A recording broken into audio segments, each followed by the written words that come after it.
El próximo día 24 de octubre, la Orquesta y Coro de Radio Nacional de España harán su debut oficial en Estados Unidos y en la sede de las Naciones Unidas, en el ya tradicional concierto del Día de las Naciones Unidas.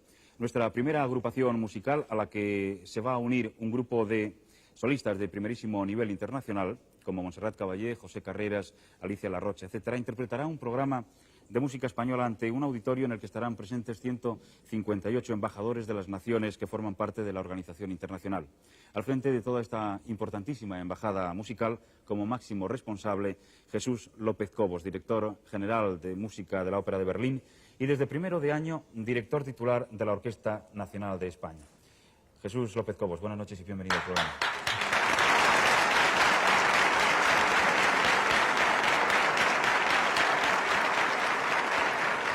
En honor a la verdad, tendríamos que decir que pocas veces una figura musical ha alcanzado fuera de los divos del canto tan amplio reconocimiento en su país y una tan alta repercusión en el extranjero como es el caso.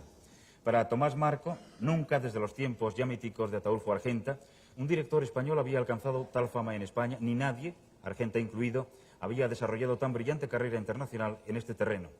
Jesús López Cobos es hoy día uno de los más firmes valores de la música española, uno de los más prestigiosos directores internacionales de su generación y, sin duda, el mejor director español en una promoción con nombres de prestigio. Zamorano, de Toro, donde naciera en 1940, López Cobos tuvo una carrera musical de iniciación relativamente tardía y de desarrollo rápido. Estudiante de Filosofía y Letras en las universidades de Granada y Madrid, donde obtuvo su licenciatura en 1964, es precisamente en ese periodo cuando su formación musical se consolida, diplomándose en 1966 en composición en el Conservatorio de Madrid. Hasta el 69 cursa los estudios superiores de dirección de orquesta, coros y ópera en la Academia de Música de Viena. En ese año dirige su primer concierto en Praga y debuta en Venecia dirigiendo La Flauta Mágica de Mozart, que fue un gran éxito. De 1981 al 86, director artístico de la Ópera de Berlín, director asociado de la Filarmónica de Los Ángeles y de la Filarmónica de Londres, cargo que simultaneará con el de titular de la Orquesta Nacional de España. En alguna ocasión se ha definido como fundamentalmente un hombre de trabajo y constancia.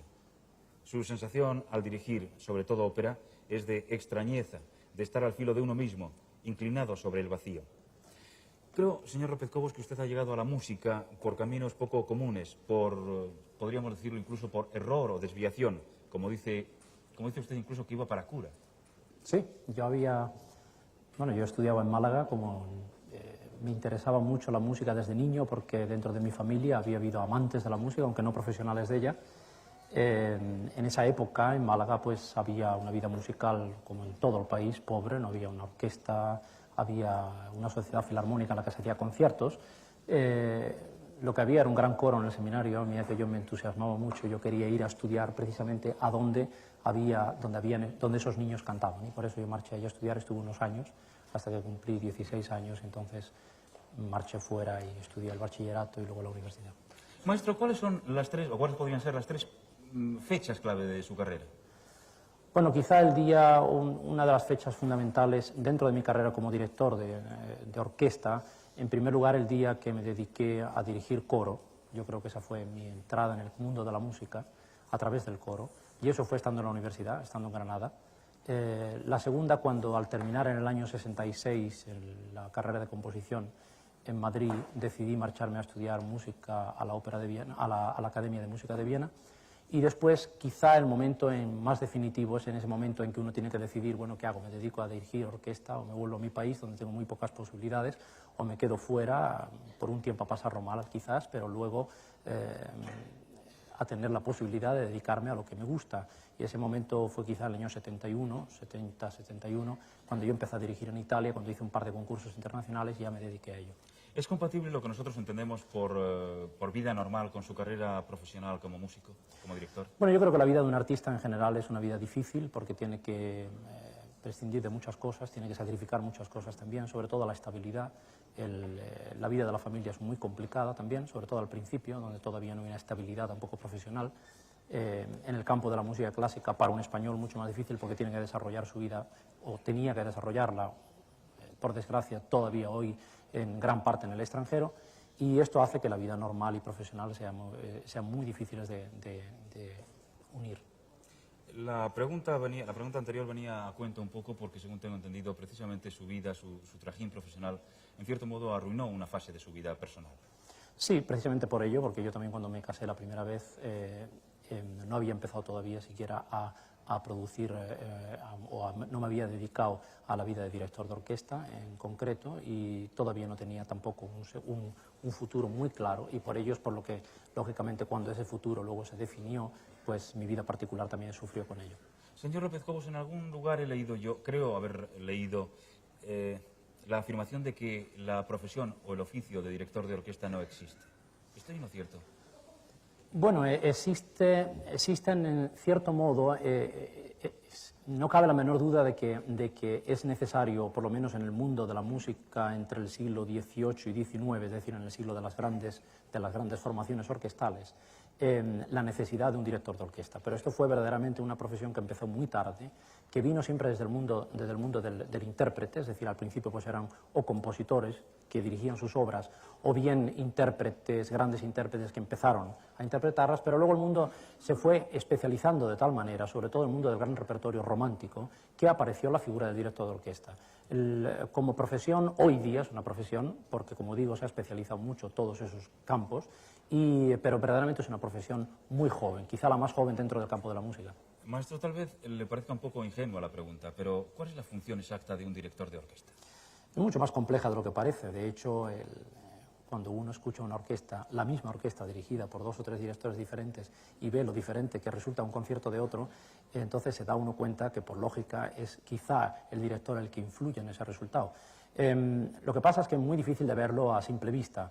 El que va a escuchar un concierto y va a ver un concierto ve a un señor moverse y mover los brazos y, bueno, quizá no llegue a comprender por qué eso influye de tal manera en el resultado de la orquesta, pero esa es la realidad, porque detrás de todo ello no hay solamente el mover los brazos y hacer aspavientos delante de un público, sino el trabajo de preparación de la orquesta, el trabajo de transmisión, de capacidad de transmitir las propias ideas, todas las posibilidades de interpretación que tiene una obra, esa capacidad transmisiva que tiene el director delante de un grupo de 100 señores que cada uno tiene también su corazoncito y su manera de pensar y que hay que unar todos esos criterios para que el resultado sea verdaderamente lo que se llama una interpretación.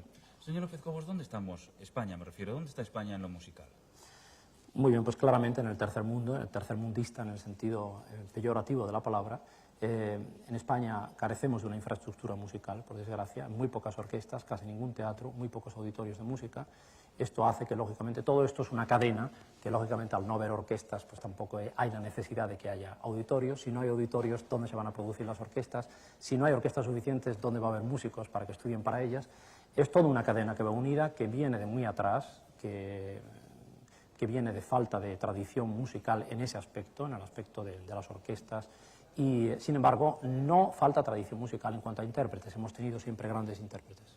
Sin embargo, eso no quiere decir que España sea un país poco musical, ¿verdad? En absoluto, es un país muy musical y eso lo demuestra en que en todas las especialidades, aun especialidades de instrumentos que no se podría o que podríamos pensar que no serían precisamente españolas, como puede ser el violonchelo, como puede ser el violín, hemos tenido un Sarasate, un Casals, hemos tenido siempre intérpretes de primerísima categoría. Yo creo que el pueblo musical además es un pueblo, el pueblo español es un pueblo musical por naturaleza, lo que hace falta es que tenga las posibilidades de escuchar música. Señor López Cobos, estamos hablando naturalmente de música, de una cierta música. Y yo no sé si hay que hablar de música clásica, de música selecta, de música culta, sinfónica o ¿cuál es la mejor manera de denominar a la música? Digamos, a lo que entendemos habitualmente se denomina música culta. Música buena y música mala. Es decir, dentro de todos los campos, dentro de la música pop hay música muy buena y música muy mala, dentro de la música sinfónica hay música buena y música mala. Yo creo que solamente hay música buena y música mala, y nada más. ¿Qué quería usted decir el día que pronunció aquello de que hay que mediterraneizar la música? Bueno, yo creo que no es que haya que mediterranizar la música, yo a lo que me refería es que yo creo que hay que mediterranizar un poco la interpretación de la música. Yo creo que el Mediterráneo, el latino precisamente, tiene una flexibilidad como intérprete que precisamente el nórdico no la tiene y que le da a la música una posibilidad de expresarse, sobre todo líricamente, aún el mismo repertorio, en el repertorio alemán, que hace precisamente que grandes intérpretes latinos hayan sido muchas veces los mejores intérpretes de música germánica. Se decía siempre que, por ejemplo, Víctor de Sábata, que era un director italiano, era el mejor intérprete de Wagner. Me han dicho que es usted muy fatalista. Particularmente sí, o sea, yo particularmente y personalmente, quizá por la experiencia, porque he visto que de nada vale encauzar uno su vida por un lado si luego resulta que sale por otro. Si yo en ese aspecto me dejo siempre un poco llevar por las circunstancias, por el destino, por cómo vienen las cosas. Y me han dicho también que es usted un cierto maniático de las batutas, ¿es cierto? Bueno, no, yo creo que tanto como maniático no, lo que pasa es que cada uno pues tiene sus pequeñas manías de si una batuta le resulta cómoda en la mano o no le resulta, entonces pues muchas veces es difícil de encontrar, entonces cuando vienen y te preguntan, ¿me deja su batuta o me la da de recuerdo? Entonces dices, si cada concierto doy una batuta, entonces nunca tengo batutas suficientes, pero eso son pequeñas manías. Y creo que antes de subir habitualmente al podio de director, irremisiblemente bosteza una y otra vez. Sí, yo creo que muchos bostezamos, pero eso es simplemente, yo creo que una reacción de relax que tienen muchos artistas y que es bueno. Hace algún tiempo fue muy comentada una intervención suya al frente de la Orquesta Nacional en mangas de camisa. Sí, yo creo que eso fue una nimiedad y verdaderamente no es importante, y a mí me hizo mucha gracia toda la polémica que luego surgió en periódicos, porque yo creo que eso no tiene ninguna importancia, eso es puramente fórmula, y precisamente a raíz de toda esa polémica, luego me hacía mucha gracia que justo 3 semanas después yo dirigía en Chicago y en Filadelfia, y las dos orquestas tocaban en mangas de camisa, Brahms, Sibelius, Borsak, y a nadie se le ocurría protestar ni decir que eso va en contra del respeto que se le debe a la música clásica. Señor López Cobos, usted ha dicho en una ocasión que nacer director de orquesta en España es como nacer torero en Finlandia. ¿Lo sigue creyendo todavía? Sigo todavía creyéndolo, por desgracia. Creo que un joven que hoy día decide o pretende dedicarse a la dirección de orquesta en España tiene muy pocas posibilidades y tiene que marcharse fuera, por supuesto, y tiene que esperar que se hagan más orquestas en nuestro país. En una ocasión dijo usted también que profesionalmente España no le interesaba. Uno tiene la impresión de que ya ha debido cambiar de opinión, ¿o no? Por supuesto que he cambiado de opinión, pero también he puesto muchas condiciones y esas condiciones han aceptado, si no yo no hubiera venido tampoco a trabajar a mi país. No porque no lo deseara, y lo he dicho que desde siempre deseaba, pero las condiciones objetivas que había de trabajo no me interesaban. Yo pedí y se me preguntó en su debido tiempo, hace ya 3 años, bajo qué condiciones yo vendría. Yo las expuse por lo que toca a la Orquesta Nacional. Eso está todo en camino, se han empezado a poner remedio a todos los males que tenía, y yo tengo una gran esperanza y vengo con toda la ilusión del mundo y dejo muchas otras cosas, pero lo hago con toda la ilusión porque creo que puedo hacer una labor que se empezará a ver, por supuesto, dentro de un determinado tiempo. Señor López Cobos, los directores de orquesta tienen desde siempre fama de déspotas. ¿Lo es usted? En absoluto. Yo creo que el director déspota ha desaparecido ya del mapa en la mayor parte, o en un 95%. Eso se refiere también a otra época en que las orquestas, en que el músico de orquesta estaba mucho menos formado, en que entonces había que imponer su criterio de otro modo. Hoy día el músico de orquesta es un músico con su cultura y que tiene un conocimiento muchas veces mayor que el director que tiene delante, por lo cual yo creo que el único medio es la colaboración. Tan solo una pregunta, aprovechando la última palabra que ha pronunciado, colaboración. ¿Resultaría fácil boicotear al director desde la orquesta? Facilísimo. Yo creo que en una masa de 100 músicos es muy fácil empezar a dejar pequeños gazapos en que un músico, si no le es simpático un director, le puede hacer la vida imposible, muy fácilmente. Que eso no le pase nunca a usted.